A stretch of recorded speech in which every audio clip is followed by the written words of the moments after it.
Hello, my name is Carson Cook. This is Cook Talks, and we're going to be talking about Vlade Divac. Not as the player, but as the general manager of the Sacramento Kings.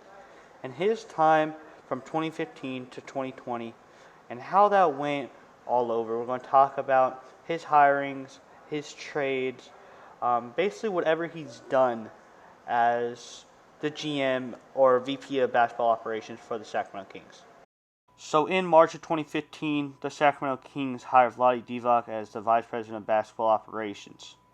Vlade's first move would be to hire George Karl, which was not a smart move going into it because him and DeMarcus are two very opinionated people on the court. This move causes Pete D'Alessandro to leave the Kings and sign with the Nuggets as a part of their front office, so the Kings no longer had a real GM in there. The 2014-2015 Sacramento Kings would be atrocious, with most people not being able to even name the player on the left in this photo, and Ben McLemore being a huge disappointment. We had players like Reggie Evans, Jason Thompson, I don't even know who that is, Ryan Hollins, Carl Landry, Eric Moreland, Derek Williams, and of course, DeMarcus. Vlade Divac's first big decision would come in the 2015 NBA draft, where there'd be star talent all over the board with Devin Booker, Kristaps Porzingis, and a bunch of future stars in the making coming out of this draft. But with the sixth pick, Vlade would pick Willie Cauley-Stein over players like Justice Winslow, Miles Turner, Devin Booker, Kelly Oubre, Terry Rozier, Larry Nance, and Montrezl Harrell, who are all better players for the team at that point. My problem with this pick is that why are you picking a center if you already had DeMarcus Cousins? And Willie Cauley-Stein was not going to be a power forward or even probably better than DeMarcus Cousins. The 2015-2016 roster would actually bring improvement, but still in the big man position you had DeMarcus Cousins, Eric Moreland, Quincy Acy, Kosta Koufos, and Willie Cauley-Stein. So you have three centers, two power forward-ish players, and you bring in Kosta Koufos for a high price, even though you just drafted Willie Cauley-Stein. During this offseason, Vlade would try to trade DeMarcus Cousins to any team because the George Karl feud with DeMarcus was so high. During this offseason also, the Kings would try to sign John Calipari from Kentucky to come back to the NBA because they had three major Kentucky players in Rajon Rondo, DeMarcus Cousins, and Willie Cauley-Stein. In this offseason, Vlade would trade Nick Stauskas, Carl Landry, Jason Thompson, and a future first for cap space. For no reason, but only to bring in two above-average players at the time in Rajon Rondo and Margot Bellinelli. With the major loss of Jason Thompson and Carl Landry's contract, all they brought in was Margot Bellinelli and Rajon Rondo. Even with these poor moves, Vlade would be promoted to the GM and VP of basketball operations. Now, Vlade would make one good move.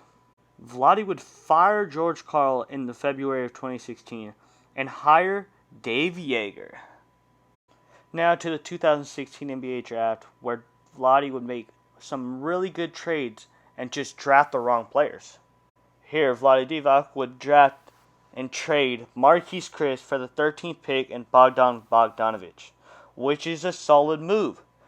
But the Sacramento Kings eventually drafted Yorgos Papagiannis. Later in the draft, they would draft Scala Bissiere, and like I said earlier, would actually get Bogdan Bogdanovic.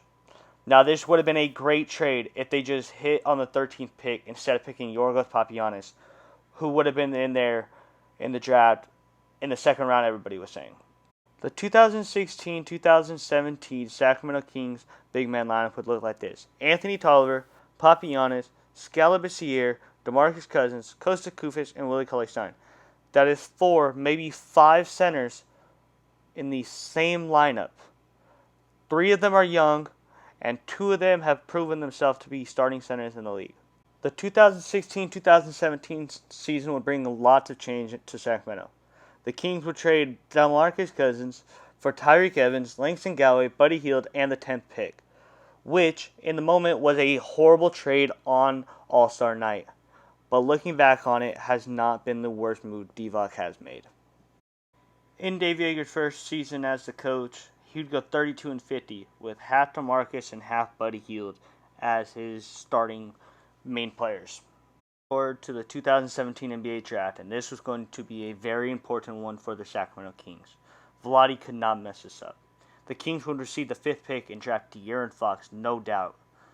Now with the pick from the Pelicans, they'd draft Zach Collins and trade him to the Blazers for Justin Jackson at the 15th pick and Harry Giles with the 20th pick, which was a steal at the time.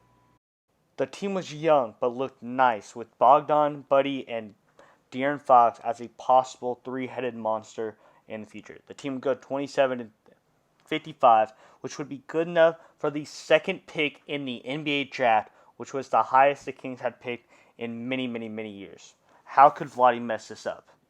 Now, there's really only 2 options here in this draft after the Phoenix Suns drafted DeAndre Ayton. It's either an MVP in the EuroLeague or Marvin Bagley, a future Hall of Famer or someone who has been historically injury-prone in the NBA. Now, Divac actually had beef with Luka Doncic's father back in the day, so he went and drafted Marvin Bagley with the 2nd overall pick in the NBA draft. Most people believed that Divac took Bagley over Luka because he wanted the ball in De'Aaron Fox's hand, which is correct, but when you have a transcendent player on the draft board, you have to take him. He'd take Marvin Bagley, who, when he's out there, yes, he has been amazing, but if you're not out there on the court, then you're not doing anything for the team, and we'd rather have a player who's averaging 29 in the NBA right now. Now, I love Marvin Bagley's game. I love the fluidity if he can knock down the mid-range jumper. But if he's not on the court, then he really just hurts us because we're seeing Luka Doncic going out there and giving it all every night. During the 2018-2019 season, the Kings would go 39-43, their best record in many years. But what did the Kings do? Under Luke Walton, the Kings this season would go 31-41. A solid record, but not enough to where we were the following year with Dave Yeager. Vlade made a horrible move by getting rid of Dave Yeager, who had a successful season with the struggling Sacramento Kings. Vlade Divac in his 5 seasons would go 33-49, 32-50, 27-55, 39-43, 31-41, which would be a percentage of 40.5, which is not where most franchises are in 5 years. The only other teams I could think of that would be this low would be the Charlotte Hornets, but even they had Kemba Walker back in the day. Maybe the Knicks have a worse record, but man, Vlade messed this all up. Some key mistakes he would make would be drafting Yorgos Papagiannis, drafting Willie Cauley-Stein, not drafting most players behind him, and even signing Zach Randolph for such a large contract at the old age that he was. Vlade Divac should never be a manager, and the Sacramento Kings need to stop hiring former players as general managers and front office people in the franchise. Thank you very much for watching. If you like this, go check out our podcast at Stuck in a Dream. If you like this video, comment down below what your favorite part was. And thank God Vlade Divac is gone.